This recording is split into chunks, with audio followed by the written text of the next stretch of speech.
स्वागत है आप सभी लोगों का मेरे यूट्यूब चैनल जिसका नाम पैशन ऑफ क्रिकेट और मैं हूं आपका दोस्त और धर्मेंद्र। दोस्तों आज बात करने वाले एशिया कप में खेले गए बांग्लादेश वर्सेस अफगानिस्तान के मैच बारे में। मैच का पूरा विश्लेषण मैं अपने यूट्यूब चैनल पर करने वाला हूं। सबसे पहले छोटा सा काम आप लोग करना है, चैनल पर नए तो चैनल को सब्सक्राइब कीजिए, बेल आइकन को दबाइए, जिससे मेरी कोई वीडियो सबसे पहले आप लोगों तक पहुंचे। वीडियो को लाइक शेयर और कमेंट कीजिए। कमेंट करने के लिए कमेंट सेक्शन या सोशल मीडिया साइट पर भी जा सकते हैं, जिसके लिंक आपको वीडियो पर चलते हुए दिखाई देंगे। तो बिना किसी देरी के वीडियो पे आते हैं दोस्तों। अफगानिस्तान की क्या चर्चा की जाए, अफगानिस्तान की जितनी भी चर्चा की जाए ना इस पूरी श्रृंखला के दौरान, आई थिंक अफगानिस्तान अपने सदी के सुनहरे युग में चल रही है, सुनहरे समय में चल रही है। जिस तरीके का परफॉर्मेंस वो इस एशिया कप में दे रही है, पहले श्रीलंका और अब बांग्लादेश। क्या कहें इस टीम के बारे में। सबसे बड़ी बात गेंदबाजी जो इस टीम की मैंने कहा था गेंदबाजी उसकी दमखम है, लेकिन वो चीज़ जो क्लिक नहीं कर पा रही। बल्लेबाजी उसकी बहुत अच्छी है, लेकिन कहीं ना कहीं वो जिस आयरलैंड का दौरा जो अभी अफगानिस्तान के साथ खत्म हुआ, वो एक बड़ा ही निराशाजनक दौरा था अफगानिस्तान का। और उसमें ऐसा लग रहा था शायद अफगानिस्तान टीम अब अपने गिराव की तरफ है, लेकिन ऐसा नहीं है। एशिया कप में जिस तरीके से प्रदर्शन इसने किया, पहले श्रीलंका की तरफ जो प्रदर्शन इसका हालिया प्रदर्शन रहा, उसके बाद इस मैच में जो बांग्लादेश के खिलाफ प्रदर्शन रहा, दिल जीत लिया इस टीम ने। प्रबल दावेदार के तौर पर उभर रही है एशिया कप के अंदर। चर्चा करते हैं, बांग्लादेश ने टॉस जीत के पहले बल्लेबाजी करने का फैसला किया और मुझको भी इसी चीज़ की उम्मीद थी कि अगर मैं comparison to Bangladesh with Sri Lanka करूँ तो I think Bangladesh are more competitive, more stronger than Sri Lanka. क्योंकि जो उसकी बांग्लादेशी बल्लेबाज शाकिब उल हसन, अमीरुल हक, संतोष के बाद मुशफिकुर रहीम, आफिफ हुसैन, मोहद्दिक हुसैन और आपका सैफुद्दीन रहमान और उसके बाद आपका मेहंदी हसन और तस्कीन अहमद। इस तरीके के जो बांग्लादेशी खिलाड़ी हैं वो काफ़ी परिपक्व हैं अपनी क्षमता के अनुसार, और किसी भी खासकर ऐसी टीम पे कहर ढाने के लिए जो उनसे अभी समय के अनुसार थोड़ी कमतर है। लेकिन अफगानिस्तान ने साबित किया इस समय पास्ट में आपने क्या किया है वो मायने नहीं रखता, प्रेजेंट आपका कैसा चल रहा है और आप आज का दिन कैसा खेलते हो, that's will make a big difference. और ये अफगानिस्तान ने साबित किया। बांग्लादेश ने टॉस जीत के पहले बल्लेबाजी करने का फैसला किया और मुजीबुर रहमान को लास्ट टाइम कब उन्होंने इस तरह की गेंदबाजी की थी मुझे याद नहीं है। डेफिनेटली मुझे याद नहीं है कि मुजीबुर रहमान ने इस तरीके की गेंदबाजी पिछले समय में कब की थी। लेकिन जिस तरीके से श्रीलंका के खिलाफ और अब इन्होंने बांग्लादेश के खिलाफ स्टार्टिंग नईमुन हसन संटो को जो विकेट ली, शेख की विकेट ली, और मुजीबुर रहमान ने 6 रन पे विकेट निकाले उनके। और वो जो जिस दिन नईम शेख जिस तरह के बल्लेबाज है, मैं बांग्लादेश में नईम शेख की बल्लेबाजी को बहुत गौर से स्टडी किया, और जिस तरीके से वो खेलते हैं ना, बहुत अच्छे बल्लेबाज है। उनका टेम्परामेंट बहुत अच्छा है, हैंड आई कोऑर्डिनेशन बहुत है, फुटवर्क उनका बहुत लाजवाब है। लेकिन इस स्पिनर के आगे बहुत हद तक वो नाकाम दिखाई दिया, असहज दिखाई दिया, जिसका पूरा फायदा मुजीबुर रहमान उठाया। उसके बाद अमीरुल हक को भी मुजीबुर रहमान ने एलबीडब्ल्यू किया। मुजीबुर रहमान की जो गेंदें टिप्पा पड़ने के बाद स्ट्रेट रन और थोड़ी सी अंदर आ रही ना, वो खासी दिक्कत कर रही है। और यही गेंदें बांग्लादेश के ऊपर काफ़ी प्रभावशाली तरीके से पड़ी है। और बांग्लादेश की शुरुआती 3 विकेट मुजीबुर रहमान के खाते में, शकीब उल हसन को जिस तरीके से मुजीबुर रहमान ने बोल दिया, गेंद राउंड बॉलिंग करी, उनके लिए गेंद अंदर आई और वो थोड़ा सा बैकफुट पे गया और वहां से उन्होंने कट लगाने की जो कोशिश की, और गेंद और बैट का संपर्क नहीं हो पाया। गेंद उनकी एंटीसिपेशन से थोड़ी नीचे रही और वो सीधा स्टंप में जा टकरा गई। और इस तरीके की गेंदबाजी जो होती है ना, क्योंकि मुजीबुर रहमान, मैं जितना मुजीबुर रहमान के बारे में जानता हूँ, मैं इतना जानता हूँ Mujeebur Rahman first player to get the notice by the world cricket before Rashid Khan से पहले मुजीबुर रहमान को नोटिस किया गया था जिस तरीके की गेंदबाजी थी। लेकिन उसके बाद राशिद खान के प्रदर्शन के आगे मुजीबुर रहमान कहीं ना कहीं छिपते चले गए और एक वो शैडो के पीछे चले गए। और एक फर्क भी पड़ता है जब आपसे कमतर खिलाड़ी, आपसे जूनियर खिलाड़ी और आपसे आगे निकलता जाता है, तो कहीं ना कहीं वो जो खिलाड़ी होता है ना, होना नहीं चाहिए ऐसा, लेकिन ऐसा होता है। हम जिस सिखाने के लिए, पढ़ाने के लिए शब्द यूज़ कर सकते हैं कि आपका राइवल, आपका फ्रेंड, आपका टीममेट्स अगर अच्छा प्रदर्शन कर रहा है और आपसे बाद में आया, न्यू कमर है और वो आपसे आगे निकल रहा है, तो इस चीज़ को कहीं ना कहीं मन में या दिल पे ठेस की तरह ना लीजिए। लेकिन ये आता है, ये मेरे अंदर भी आ सकता है, ये आपके अंदर भी आ सकता है, किसी के अंदर। मैं ये नहीं कहूँगा कि वर्ल्ड बेस्ट सचिन तेंदुलकर के अंदर ये चीज़ नहीं आई होगी, जब उनसे बाद में आए हुए खिलाड़ी किसी एक ईयर का प्रदर्शन हमने उनसे बेहतर निकले होंगे, तो कहीं ना कहीं मन में और उस समय ऐसा लगता है कि मैं और बेहतर कर जाऊं, और उसमें या तो खिलाड़ी बहुत अच्छा निखर के सामने आता है, या कहीं ना कहीं वो गुमनामी के अंधेरे में खो जाता है। और कुछ ऐसा म्यूजिक के साथ हुआ था,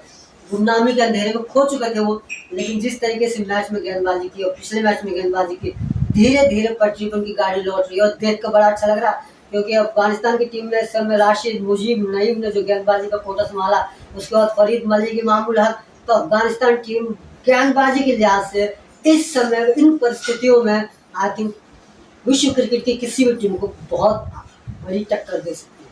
मेरी बात मार्क कीजिएगा, बहुत बड़ी टक्कर।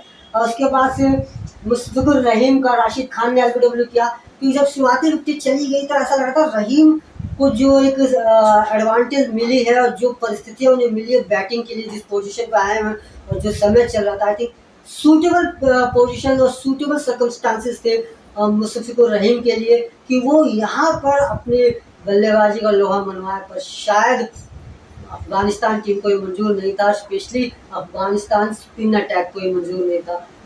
रहीम का विकेट निकाला राशिद खान ने। उसके पास से आफिफ हुसैन अच्छे खिलाड़ी है, लेकिन उनकी विकेट भी राशिद खान ने, महमूदुल्लाह ने कुछ हद तक कोशिश की और 27 रन की एक पारी खेली, लेकिन वो भी। और देखिए गेंदबाजी का कोटा देखिए, 3 राशिद, 3 मुजीबुर रहमान, 1 रन आउट, और स्कोर 127 रन 7 विकेट पे।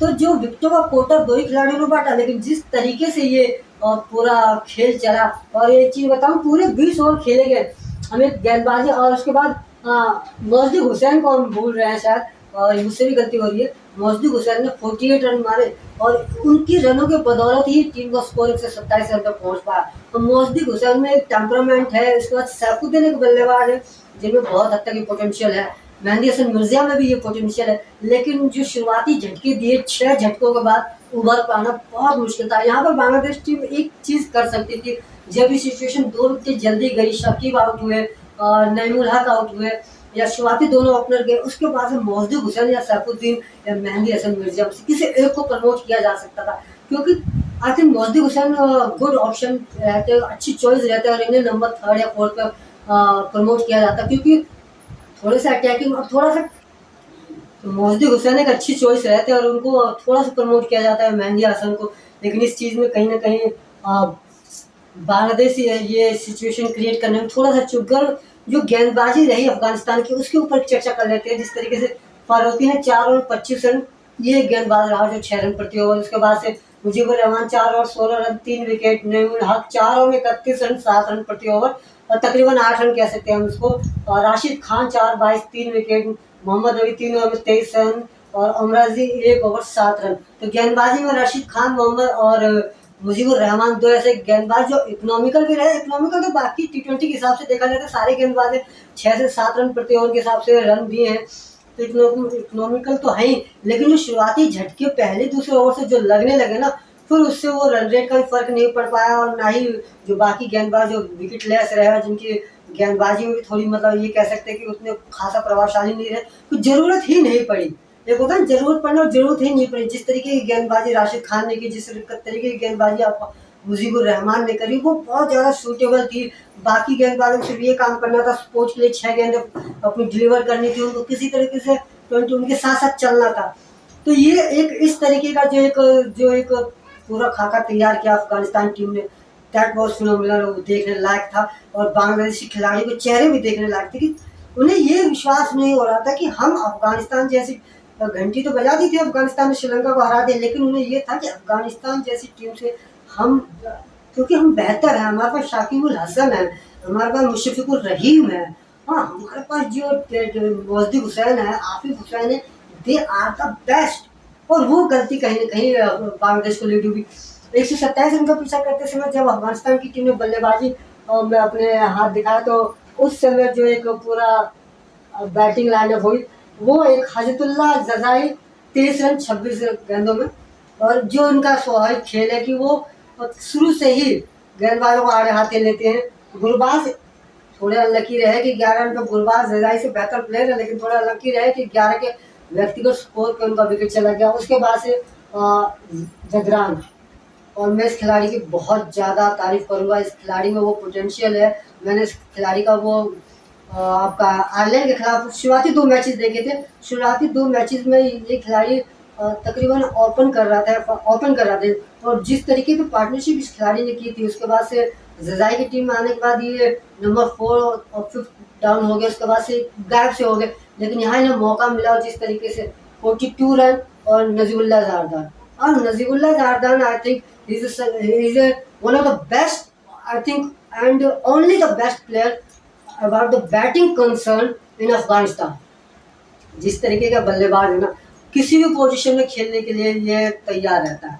Number 1 2 3 late and the down, आपको सिचुएशन के हिसाब से अगर आपको स्लो डाउन होकर खेलना, सिंगल डबल करना है, वहाँ एक पारी को बिल्डअप करना, वहाँ ये खिलाड़ी बहुत मज़ेदार है। आपको स्ट्रोक्स लगाने हैं, रन रेट को बढ़ाना है, बहुत तेज गति से रन बनाने हैं, वहाँ इस खिलाड़ी का कोई जवाब नहीं है। तो ये नजीबुल्लाह ज़ारदान इस तरह के खिलाड़ी कि आप इसे किसी पोजीशन पे खिला सकते हो, किसी भी प्रारूप में, किसी भी। अगर 10 गेंदें बची हुई आप इनसे जाके कहोगे ना 10 गेंदों में कम से कम 20 से 25 रन होने चाहिए, ये आपको देंगे। उनमें वो क्षमता है, उस तरीके के खिलाड़ी हैं। और गेंदबाजी की जहाँ तक मैं बात करूँगा बांग्लादेश की, अगर बात साकिब अल हसन ने 4 ओवर में 13 रन 1 विकेट। अच्छा देखिए, बांग्लादेश ने भी वही रणनीति अपनाई, स्पिन से ही अटैक शुरू किया। खुद साकिब अल हसन ने पहला ओवर डाला और उसके बाद से मुस्तफिजुर रहमान ने 3 ओवर में 30 रन, मेहंदी हसन 4 में 26, तस्कीन अहमद 3 ओवर में 22 और मौजूद हुसैन 2 ओवर 3 गेंद 1 विकेट और सैफुद्दीन 2 ओवर में 27 रन 1 विकेट। स्कोर इतना बड़ा नहीं था जिसको बांग्लादेश रोक पाती, वो भी अफगानिस्तान जैसी टीम के लिए, क्योंकि अफगानिस्तान टीम में और शुरुआती जब तक झटके ना मिलता, अगर ये दोनों जो ज़ज़ाई और ज़ारदान का विकेट बहुत जल्दी चला जाता और उसके बाद से ये आपका ज़दरान की विकेट अगर निकाल लेते तो वहाँ थोड़ी सिचुएशन टाइट हो जाती। फिर अफगान टीम को थोड़ा सा संभल के खेलने की जरूरत। बैटिंग लाइनअप अभी भी तगड़ी है उनकी। उनके पास करीम जन्नत है जो किसी भी समय विस्फोटक हो सकते हैं, और करीम जन्नत के बारे में ये कहूँगा कि वो एज ए ओपनर टीम में खेलते हैं ऑलराउंडर की हैसियत से, लेकिन स्लॉट में उनकी जगह फिक्स नहीं हो पाती, इसलिए उन्हें डाउन द ऑर्डर खिलाया जाता। बॉलिंग के लिए उनकी ज़रूरत नहीं पड़ती, otherwise he is a very good bowler. तो बैटिंग पोटेंशियल अफगानिस्तान के पास बहुत है। शुरुआती झटके भी गिरते तो उसके बाद भी वो 127 रन को अचीव कर लेती। तो जिस तरीके से अफगानिस्तान इस पूरे श्रृंखला में शुरुआती 2 मैचों में जिसने खेला, और सबसे बड़ी बात Sri Lanka, Bangladesh, they are the world best team, और उसको हराया जिस तरीके से, आई थिंक शब्दों की कमी पड़ रही है मेरे पास अफगानिस्तान टीम की तारीफ करने के लिए। जो एक और कहाँ कमी निकालूं मैं, बल्लेबाजी सुपर्ब, गेंदबाजी सुपर्ब, फील्डिंग सुपर्ब, सुपर्ब से नीचे कुछ शब्द ही नजर नहीं आ रहा। और जिस तरीके से बल्लेबाजी की ना, जिस तरीके से देखिए, ओपन स्लॉट तो खेलता ही खेलता है ओपनिंग जोड़ी, लेकिन उसके बाद से फर्स्ट डाउन सेकंड डाउन बहुत ज़्यादा मायने रखता है, क्योंकि जो बेस आपको अगर मिला है उसको उसी रफ्तार से आगे लेके बढ़ते हो और ज़्यादा रफ्तार देनी है। अगर आपको बेस नहीं मिला तो पहले तो बेस बनाना है, उसके बाद उसे रफ्तार देनी है। तो ये काम first down second down middle order का है, और उसमें अफगानिस्तान की टीम बहुत मजबूत है, बहुत हद तक बहुत ज़्यादा मजबूत है। तो जिस तरीके की पारियाँ अफगानिस्तान टीम खेल रही है 2 मैचेस में जो खेले, वो पिछला सारा अपने मतलब पास्ट में जो भी उनका खराब से समय गुजरा उसको भूल चुकी है, और समय एंजॉय कर रही है। और दिख रहा है उन खिलाड़ियों के चेहरे से जो एंजॉयमेंट उनके चेहरे पे दिख रही है, जो खुशी दिख रही है, वो दिख रही है। और आई थिंक प्रबल दावेदार, अगर ये इस तरीके से खेलती रही, अपनी खेल रही है, और उसके बाद ये लीग स्टेजेस पे जाएंगी जहाँ 1-1 टीम खेलेंगी, तो देखना बड़ा दिलचस्प होगा कि पाकिस्तान इंडिया जैसी टीमों से किस तरह से सामना करती है। तो दोस्तों, मेरे द्वारा किया गया विश्लेषण आप लोगों को कैसा लगा जरूर कमेंट करके बताएगा। कमेंट करने के लिए कमेंट सेक्शन या सोशल मीडिया साइट्स पे जा सकते हैं, जिसके लिंक आपको वीडियो पर चलते हुए दिखा देंगे। तो खुश रहिए, सुरक्षित रहिए, अपना और अपने परिवार का ध्यान रखिए। Thank you so much.